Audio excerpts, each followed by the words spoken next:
Sa video na ito ay pag-uusapan po natin ang isa sa pinakamainit na usapin dito sa crypto market. At yan po ang posibilidad na sa XRP ay tumalon papatungong $5 na presyo ayon po sa isang eksperto. Maraming traders ang nakatingin po kay XRP dahil sa kanyang kasalukuyang galaw sa chart. Ayon po sa market analyst na si Jack the Rippler, sa XRP ay naghahanda para sa susunod na malakas na pump. Kaya ang tanong, bakit nga ba may posibilidad na mangyari ito at ano po ang nagpapalakas ng kanyang technical setup? Kaya yan po ang siyang ating pag-uusapan sa video na ito. Pero bago po tayo magpatuloy ay pakibasa na lamang po muna ang disclaimer dito po sa ibaba ng ating screen. Ano ang nakikita sa galaw ng presyo ni XRP? Yan, si XRP po ay gumagalaw ngayon sa isang malinaw na ascending channel na nagsimula pa noong huling bahagi ng taong 2024. Ang ibig pong sabihin nito ay patuloy ang pagbuo ng mas mataas na highs at mas mataas na lows. Indikasyon na may matibay na upward trend. Sa kasalukuyan, sa XRP ay nasa $2.95 na presyo na nasa gitna ng kanyang channel matapos bumaba mula sa resistance na nasa paligid ng presyong $3.30. Kaya ang market impact po nito ay ang ganitong klaseng pattern ay nagbibigay ng kumpiyansa sa traders na ang bawat pullback ay hindi po basta-basta pagbagsak, kundi bahagi lamang ng malakas na trend. Kung mapapanatili po ito, mas dadami ang buyers na papasok. Bakit naman po mahalaga ang support at resistance levels? Kapag bumababa itong si XRP, papalapit sa kanyang support zone sa pagitan po ng $2.50 hanggang $2.60, makikita na may mga buyers agad na pumapasok para protektahan ang presyo.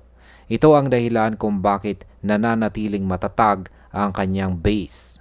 Samantala, ang kanyang resistance zone ay nasa pagitan naman po ng presyong $3.30 hanggang $3.50. Sa tuwing lalapit po siya dito, ramdam ang pagtutol ng sellers.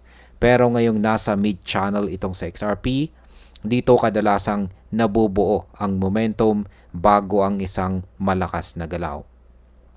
Kaya sa market impact, kung tuluyang mabasag po ni XRP ang resistance, ito ay magbubukas ng panibagong lakas. Ayan, panibago pong lakas ng presyo na posibleng magdala sa kanya papunta sa presyong $5. Pero kung hindi, posibleng manatili po muna siya sa loob ng channel. Ngayon ay bakit target ang $5 na presyo? Ayon po dito kay Jack the Rippler, ayan, XRP is preparing for the next pump. $5 is imminent. At yan, yung kanyang ibinahaging chart dito ni XRP. XRP USD, weekly chart time frame po ito mula sa datos ni Bitstamp. Yeah. Ayan, ayon po sa kanya, ang $5 na target ay hindi po basta hula lamang. Ito ay base po sa tinatawag na measured move mula po sa kanyang chart pattern. Kapag ang isang asset ay matagal na nasa loob ng channel at nag-breakout sa itaas, kadalasan ang magiging resulta ay katumbas po ng lapad ng channel. Para kay XRP, ang kanyang structure ay nagpapakita na ang susunod na matinding resistance ay nakaposition po malapit sa $5. Hindi ito arbitrary number, kundi direktang galing sa chart geometry at sa paulit-ulit na suporta na nakikita simula pa nitong taong 2025. Sa market impact, kung makumpirma po ang breakout, maraming bagong investors at saka traders ang papasok dahil malinaw ang technical basis. Ito po ay maaaring magpabilis ng pag-akyat ng presyo. Ngayon ay gaano naman po katibay ang pattern na ito. Ayan, palakihin po natin.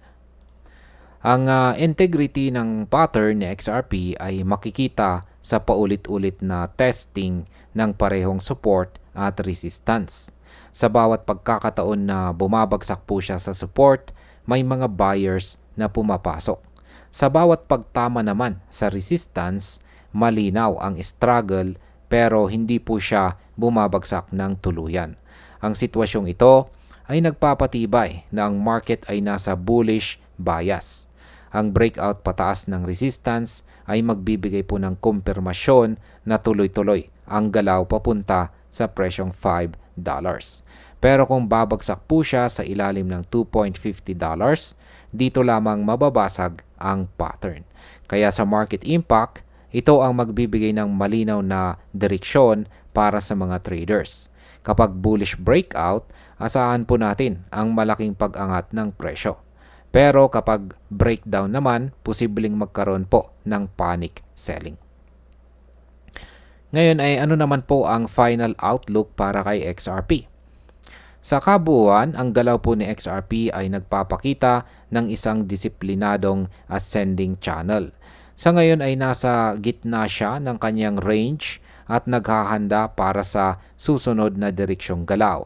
Kung makalusot po siya sa resistance levels, may malakas na posibilidad na makarating po siya sa $5 sa mga darating na buwan. Hindi ito base sa hype lamang, kundi sa malinaw na technical analysis. Habang nananatiling matibay ang kanyang pattern, mas lumalakas po ang tsansa ng pag-angat. At ayan, bilang panghuli, para po sa akin, ang technical setup ni XRP ay isa po sa pinakamalinis at disiplinadong chart pattern sa crypto market ngayon. Ang kanyang consistent na higher highs at higher lows ay nagbibigay ng malinaw na indikasyon na siya ay nasa isang bullish trend. Kung makalusot po si XRP sa resistance, may matibay na basihan ang target na $5. Ngunit dapat po nating tandaan na ang market ay laging may uncertainty. Ang tamang strategy ay huwag pong umasa lamang sa isang projection. Mas mainam na bantayan po natin ang kanyang support at resistance zones para malaman natin kung kailan magandang pumasok at magbawas ng risk. Sa madaling sabi, si XRP ay nasa isang napaka-critical na yugto. Kung magtagumpay po siya sa breakout, posibleng maging isa ito sa pinakamalaking galaw ng taon. At ayan, hanggang dito na lamang po tayo sa video na ito mga ka-crypto. Marami pong salamat sa panunood. Ingat po tayo lagi at God bless po sa ating lahat.